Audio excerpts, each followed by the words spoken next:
इसके रचयिता के बारे में, जो परमात्मा इस ब्रह्मांड को रचता है,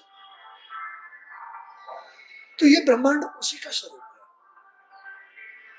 ये जो शरीर रचना है, ये उसी का स्वरूप है, और वही चैतन्य रूप में, चेतना रूप में इसके अंदर वास करता है। ब्रह्मांड ने, ईश्वर ने जो ये ब्रह्मांड रचा है, जो शरीर की रचना की है, ये उनका ही स्वरूप है और चेतना रूप से इसके अंदर वास करता है।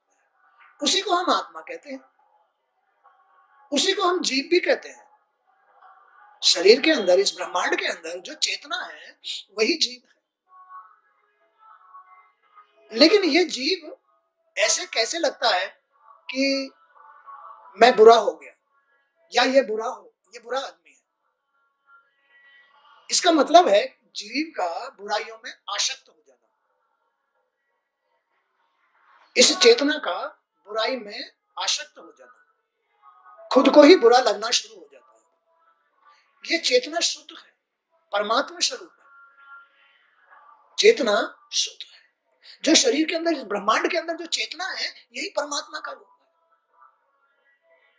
जो तुम्हारे देखने के काम को कर रहा है, सुनने के काम को कर रहा है, तात्पर्य इस शरीर को जो चला रहा है, वही चेतना ईश्वर है, वही परमात्मा है, वही आत्मा जीव है।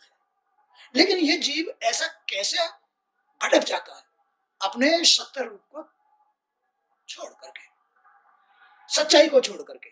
इस संसार की वासनाओं में लिप्त होने से जीव खुद में कमी झांकना शुरू कर देता है। ये चेतना ही तुम्हारी बुद्धि को संचार दे रही है, ये चेतना ही तुम्हारे मन को संचार दे रही है, ये चेतना ही तुम्हारे जीवन का निर्माण कर रही है, या आगे शरीर का निर्माण कर रही है, चेतना। तो यहां यही बात कही गई है कि सुख ही आत्मा का स्वरूप है। क्या? सुख ये आत्मा का रूप है। सुख, हर आदमी सुख चाहता है ना, हर आदमी आनंद चाहता है ना, हर एक जीव सुख चाहता है। जो ये रचना है, जो ये ब्रह्मांड है, इसके अंदर जो चेतना है, वो चेतना ही आत्मा है, वो तो सत्य है। वो क्या चाहती है? अपने ही स्वरूप में रहना। लेकिन भगवान की माया ने इस जीव को संसार में विलीन कर दिया, विकारों में आसक्त कर दिया। इसलिए वो आत्मा और जीव को अलग अलग देखता है। क्या देखता है? आत्मा अलग है और जीव अलग है। अब ये कैसे देखना शुरू हो गया, जबकि एक चेतना ही ईश्वर है? फिर कैसे देखना शुरू हो गया? विकारों ने भेद डाल दिया।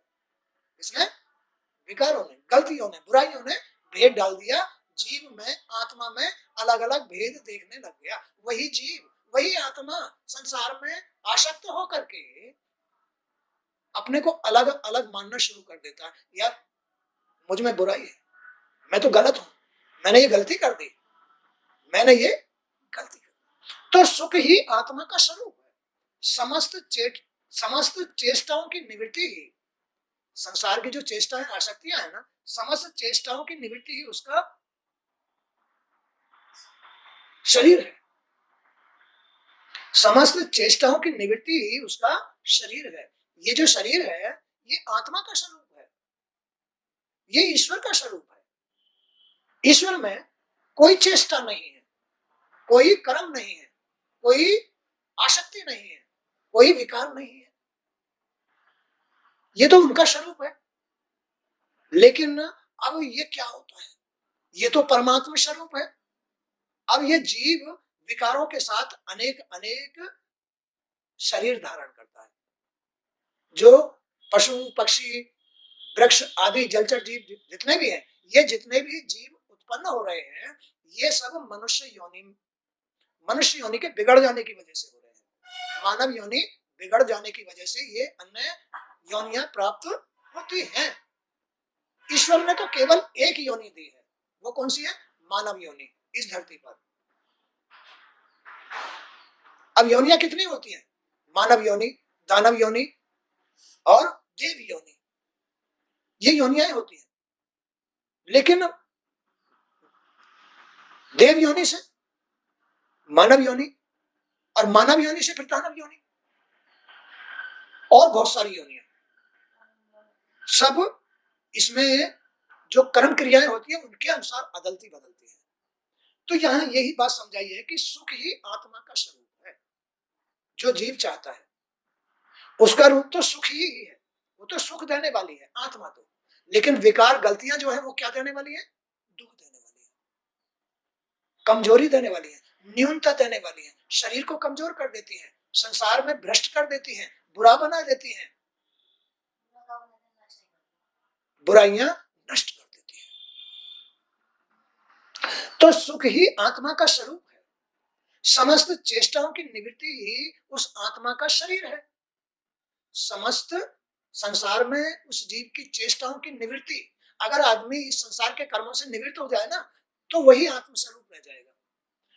तो समस्त चेष्टाओं की निवृत्ति ही उसका शरीर है, उसके प्रकाशित होने का वह स्थान है क्या, समस्त चेष्टाओं की निवृत्ति ही उसके रहने का स्थान है, चमकने का स्थान है, वही आत्मा कहलाती है। जिस जीव में कोई विकार नहीं है, इसलिए समस्त भोगों को मैं अपने मन की तृष्णा मात्र समझकर अपने भाग्य को भोगता हुआ पड़ा रहता हूं। क्या समस्त भोगों को मैं अपने मन की तृष्णा मात्र समझता हूं।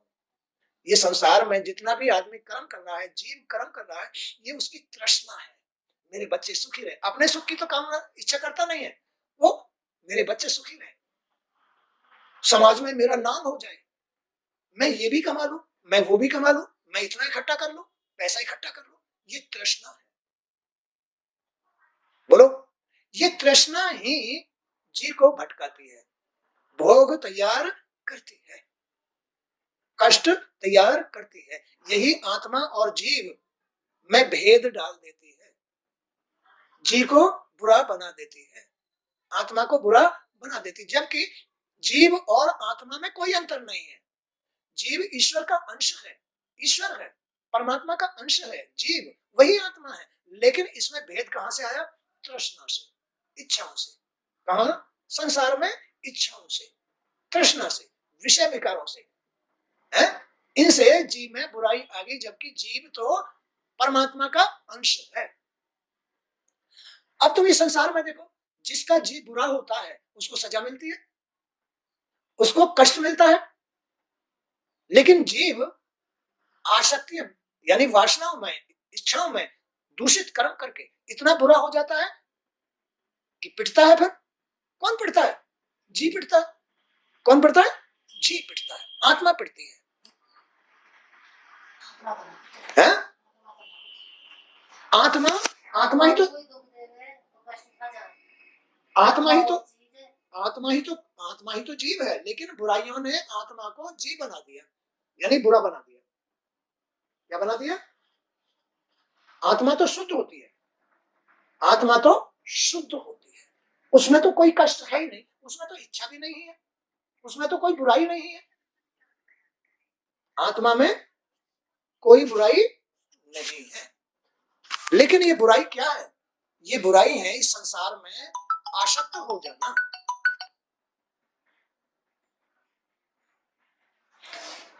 इस संसार में आसक्त हो जाना ही बुराई है। ये जीव ही आत्मा है, ये जीव परमात्मा का अंश है, ये आत्मा परमात्मा का अंश है, यही चेतना है इस संसार के अंदर, इस शरीर के अंदर, इस विग्रह के अंदर। ये चेतना ही आत्मा है, ये आत्मा ही जीव है।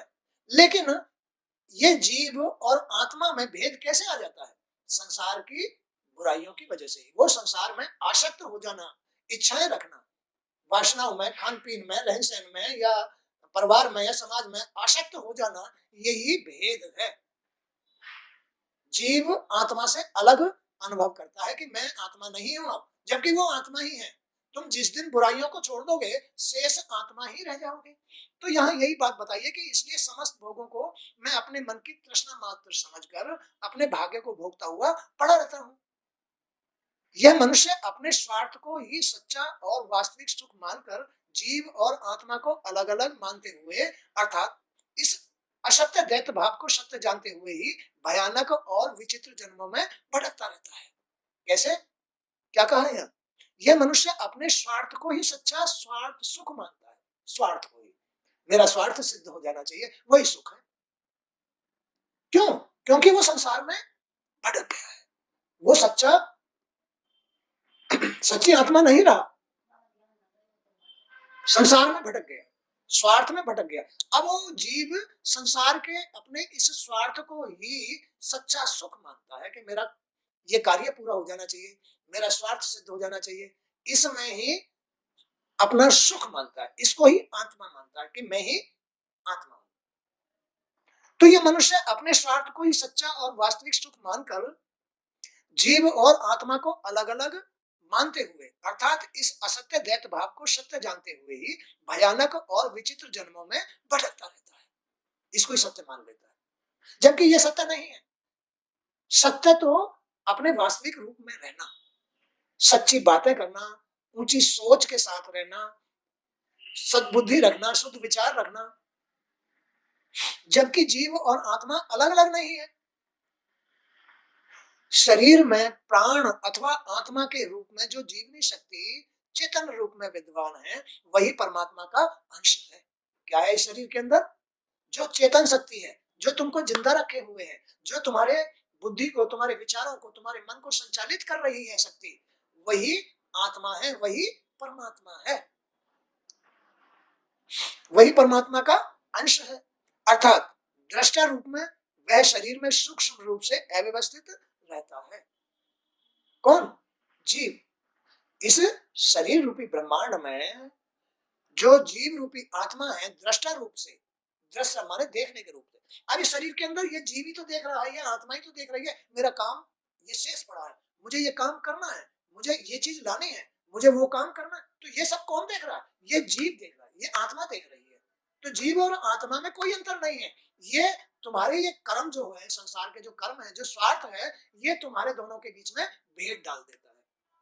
ये जीव ही आत्मा है, ये आत्मा ही चेतना है, यही दृष्टा है, यही देख रहा है, यही सोच रहा है। ये जितना सत्य होता है उतनी ही ऊंची सोच होती है, उसके उतने रास्ते खुले हुए होते हैं। खेल समझ में आ गया? अब भेद कौन डालता है दोनों के अंदर? कौन डालता है? स्वार्थ। तुम्हारे संसार का स्वार्थ भेद डालता है। तो शरीर की समस्त क्रियाएं उसी के कारण संचालित होती हैं। किसके कारण? चेतना के कारण, जीव के। जीव से ही शरीर की सारी क्रियाएं संचालित हो रही है, उसके बिना इस शरीर का कोई अस्तित्व नहीं है। चेतना के बगैर, चेतना के बगैर, आत्मा के बगैर, प्राणों के बगैर इस शरीर की कोई भी क्रियाएं संचालित नहीं होती हैं। केवल ये शरीर है और इसके अंदर चेतना है, बस उस चेतना में ही ये तुम्हारी बुद्धि संचालित हो रही है, सोच संचालित हो रही है, मन संचालित हो रहा है, क्रियाएं हो रही हैं, इसमें ही। अब चूंकि ये शरीर के अंदर है, इसलिए ये जीव स्वार्थ के साथ जुड़ गया है, स्वार्थ के साथ, कि मुझे ये काम करना है, मेरा ये काम पूरा हो जाना चाहिए, मैं ये ऐसा होना चाहिए। तो ये सब कुछ स्वार्थ है। स्वार्थ में ये जीव ऐसा अनुभव करता है कि मैं आत्मा नहीं रहा, मैं आत्मा नहीं रहा, जबकि वो आत्मा ही है। जीव, आत्मा, चेतना में कोई भी अंतर नहीं है, वही दृष्टा है। कौन है? दृष्टा, देखने वाला है। वही इस ब्रह्मांड में अपने कर्म कर रहा है, संसार में सांसारिक कर्म कर रहा है, आसक्तियों के साथ, इच्छाओं के साथ। ठीक हुआ? तो शरीर की समस्त क्रियाएं उसी के कारण संचालित होती है, उसके बिना इस शरीर का कोई अस्तित्व नहीं है। किसके बिना? आत्मा के बिना, जीव के बिना, चेतना के बिना, दृष्टा के बिना। जो देखता है, जो जीव है, जो आत्मा है, जो इसके अंदर चेतना है, जो प्राण है, उसके बगैर इस शरीर का कोई महत्व नहीं है। तो इसमें केवल एक ईश्वर की लीला हुई। जो ये ब्रह्मांड रूपी रचना है, इसके अंदर केवल एक ईश्वर परमात्मा की ही लीला है, माने वही लीलाधारी है, वही लीला कर रहा है। अब ईश्वर ने तो एक तुम्हें शरीर दिया है, देवताओं का भी शरीर यही है, दानवों का भी यही है, और मानवों का भी यही है। वो इन तीनों का मालिक है, उन्होंने इस शरीर का निर्माण किया है। अब इसी के द्वारा सांसारिक, अब संसार में विलीन होने के कारण ये जीव, ये आत्मा अनेक तरीके के कर्म, वो शरीर धारण कर लेता है, उनका निर्माण कर लेता है। उसके बिना इस शरीर का कोई अस्तित्व नहीं है। आत्मा से भिन्न वस्तु में, आत्मा से भिन्न वस्तु में सुख समझने वाला मनुष्य आत्मा को ही छोड़कर अन्य विषयों की ओर दौड़ता है। किधर दौड़ने लग जाता है फिर वो? विषयों की तरफ, बुराइयों की तरफ, आसक्तियों की तरफ, इच्छाओं की तरफ दौड़ने लगता है, जबकि उन विषयों का कोई अस्तित्व नहीं है आत्मा के बिना। उन वस्तुओं का, उन स्थितियों का कोई अस्तित्व, वो तो कल्पना मात्र है, वो तो नश्वर है, आज है कल नहीं है। लेकिन जो ये जीव है, जो ये आत्मा है, जो ये चेतना है, अस्तित्व इसका है। जो शरीर के अंदर जो चेतना शक्ति काम कर रही है, यही अजर अमर है, इसका ही अस्तित्व है, यही आत्मा है। इन क्रियाओं का कोई महत्व नहीं है, विषयों का, मिट्टी, सब कुछ व्यर्थ है, सब कुछ व्यर्थ है। ये शरीर तो प्रारब्ध के अधीन है। शरीर कहां से बन गया? प्रारब्ध से। आज नहीं बना, ये तो पीछे से बन के आया, तुम्हारे कर्मों के अनुसार बन के आया है। इसके द्वारा जो सुख की कामना करता है, अब ये जीव इसमें विलीन होकर के, इसके साथ रह करके, अपने घर में रह करके जो घर में सुख की कामना करता है, वह अंधकार में भटकता रहता है। अरे वो तो स्वयं ही सुख है, आत्मा तो स्वयं ही सुख है, आत्मा तो स्वयं ही ज्ञान है, प्रकाश है। फिर वो क्या करता है? अपने घर के अंदर, घर में भटक जाता है, अंधकार में भटक जाता है, आसक्तियों में भटक जाता है, अपने घर में वो अज्ञानी बन जाता है, उसमें विलीन हो जाता है, भेद आ जाता है उसके अंदर। अब भेद देख लो कहां से शुरू हुआ, ये है भेद, इसका नाम है भेदभाव।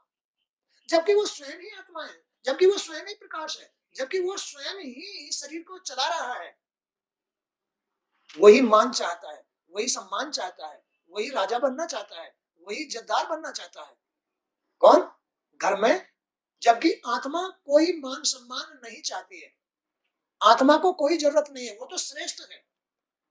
इसलिए ये मान सम्मान की जो जरूरत पड़ती है, ये जीव को पड़ती है जब अपने घर में घर बना लेता है, अपना मन बना लेता है, संसार में विलीन होकर के जब अपना मन बना लेता है, तो ये मन की तृष्णा मात्र है। क्या है ये? तृष्णा, कल्पना, ये अंधकार है। उसके द्वारा किए गए कर्म तब तक असफल होते रहते हैं जब तक आत्मा उन्हें सफल करना नहीं चाहती है। आत्मा, जब तक जीव अपने आत्म स्वरूप में नहीं आएगा, तब तक उसके कर्म क्रियाओं का परिणाम उसके हित में नहीं होगा। जब तक जीव शुद्ध कर्म नहीं करेगा, जब तक जीव सच्चाई के साथ नहीं चलेगा, जब तक जीव नियम धर्म के साथ नहीं चलेगा, तब तक उनके जितने भी कर्म हैं वो सब असफल हैं। आत्मा ही उसके कार्यों को सफल करती है, या आत्मा का साथ लेकर के ही वो जीवन में सफल होता है, सच्चाई के साथ ही सफल होता है, बुराई के साथ सफल नहीं होता है। प्राय यह है मनुष्य शारीरिक और मानसिक दुखों से आक्रांत रहता है। प्राय यह है मनुष्य शरीर, ये जो शरीर किससे दुखी रहता है? ये रहता है मानसिक और मनोवृत्ति, जितने कर्म होते हैं, जितने मनोवृत्ति और सांसारिक मानसिक कर्म होते हैं, उनसे ही ये जीव दुखी रहता है। मनोवृत्ति और मानसिक जितने भी कर्म होते हैं, मनोवृत्ति, मन से जितने कर्म हो रहे हैं, क्योंकि उसने मन का निर्माण कर लिया ना जीव ने। भाई पहले जीव के पास में, जीव तो आत्मा है, वो तो चेतना है, वो मन नहीं था। अब तो वो चूंकि शरीर में घुस गया ना, तो मन बन गया। अब वो मनोवृत्ति से, मानसिक वृत्ति से जो कर्म करता है, वही उसका दुख है, शारीरिक कष्ट। समझ आई बात? नहीं, वही उसका शारीरिक मानसिक कर्म ही जीव का भेद है। इस भेद में ही ये जीव अपने को आत्मा से अलग मानना शुरू कर देता है, उसमें भेद आ जाता है। जीव में क्या आ जाता है? प्राणों में क्या आ जाता है? भेद आ जाता है, केवल मन और मानसिक वृत्ति से जो कर्म करता है। प्राय यह मनुष्य शारीरिक और मानसिक दुखों से आक्रांत रहता है। इस मरणशील शरीर से धन और भोग का संग्रह कब तक उसका साथ दे सकता है? क्या कहा? इस मरणशील शरीर से धन और भोग का संग्रह कब तक उसका साथ दे सकता है? जितना वे जोड़ते हैं उतना ही वे संग्रह उसके दुख का कारण बन जाता है। जितना मन और मानसिक पीड़ाओं के साथ में वो कर्म कर रहा है, धन इकट्ठा कर रहा है, भोगों को इकट्ठा कर रहा है, कब तक ये साथ नहीं देंगे उसका? कब तक भोगता रहेगा? कब तक? तो ये जो धन है, ये जो भोग है, विकार है, ये आदमी का कब तक साथ नष्ट कर देते हैं, पतन करा देते हैं। क्या करा देते हैं? ये पतन करा देते हैं, नष्ट करा देते हैं। धन और विकार ये कब तक साथ देंगे? साथ तो आत्मा ही देती है, सच्चाई ही साथ देती है। तो जितना भी जोड़ते हैं उतना ही वह संग्रह उसके दुख का कारण बन जाता है। जितना आदमी धन संग्रह कर रहा है, जितना आदमी सुख की कामना कर रहा है, जितना आदमी भोग इकट्ठे कर रहा है, उतना ही दुख बनता है। जबकि ये दुख आत्मा में कोई नहीं है, आत्मा में कोई दुख नहीं है, जीव में कोई दुख नहीं है, इस चेतना में कोई दुख नहीं है, इस दृष्टा में कोई दुख नहीं है। दुख तो कर्मों में है, मनोवृत्ति कर्म और मानसिक कर्मों में, इनमें दुख है। आदमी अपने मनोवृत्ति और मानसिक कर्मों में जब इस संसार में विलीन हो जाता है तो सबसे बड़ा दुख है मान और सम्मान का। मान, मुझे मान मिलना चाहिए, मुझे सम्मान मिलना चाहिए, सबसे बड़ा ये दुख है। और इसके लिए ही वो पूरा जीवन भोगता रहता है, कष्ट भोगता रहता है, मान सम्मान के लिए, अपनी इज्जत के लिए, जबकि वो स्वयं इज्जतदार है। आत्मा तो इज्जत है, आत्मा तो सर्वशक्तिमान है, आत्मा तो शुद्ध है, उसके पास किस बात की कमी है? उसके पास किसी बात की कमी नहीं है। लेकिन ये अब क्यों वो इज्जत चाह रहा है? क्योंकि वो न्यून हो गया है, क्योंकि वो भेद में आ गया है, क्योंकि वो शरीर में आसक्त हो गया है, संसार में आसक्त हो गया है, इसलिए अब उसके अंदर भेद आ गया। अब उसे मान सम्मान की जरूरत होने लग गई, इज्जत की जरूरत होने लग गई। अगर कोई आदमी उसको गाली दे दे तो उसको क्रोध आ जाएगा और नए नए तत्व पैदा होंगे। अब ये जीव की कुदशा हो जाती है, यही है जीव की कुदशा। क्या है ये? कुदशा है। अब जितना वो इस संसार में विलीन होकर के धन इकट्ठा करता है, भोग इकट्ठे करता है, वो उसका सुख नहीं है और उल्टा दुख बन जाता है। हा? जितना वे जोड़ते हैं उतना ही वे संग्रह उसके दुख का कारण बन जाता है। भय और असुरक्षा की भावना से वे सदैव त्रस्त रहते हैं, उन्हें ठीक से नींद तक नहीं आती है। प्रत्येक निकट आने वाले व्यक्ति पर उन्हें संदेह होने लगता है। अब संदेह पैदा हो गया किसको? उस जीव को ही। मनोवृत्ति और मानसिक वृत्तियों के कारण जो जीव में भेद आ जाता है, उस भेद के कारण ही वो धन इकट्ठा करता है। लोग बागों पर संसार में संदेह पैदा हो जाता है, कहीं मेरा कोई धन चुरा के ना ले जाए, ये मेरे धन को कहीं मार ना ले, बेईमानी ना कर ले। अगर किसी को 10 रुपए भी देता है तो पहले उससे पता नहीं क्या क्या मतलब जो है कारनामे कराता है, किसके लिए? कहीं ये पैसा ना मार ले।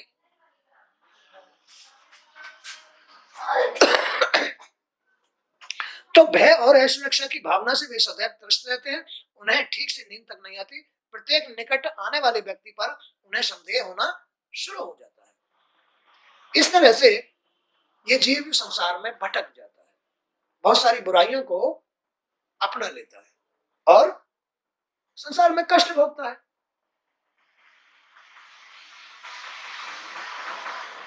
तो सांसारिक जीव की ये कुदशा है। आत्मा तो परमात्मा का रूप है, सर्वशक्तिमान है, सत्य है, शुद्ध है, आनंददायी है। ये जीव मनोवृत्ति और मानसिक वृत्तियों के कारण संसार में विलीन होने से कष्ट में आ जाता है, सांसारिक इच्छाओं वासनाओं के साथ जुड़ करके। तो इस तरह से आज का सत्संग भी यहीं तक। जय श्री कृष्ण। गुरुदेव वासुदेव की जय।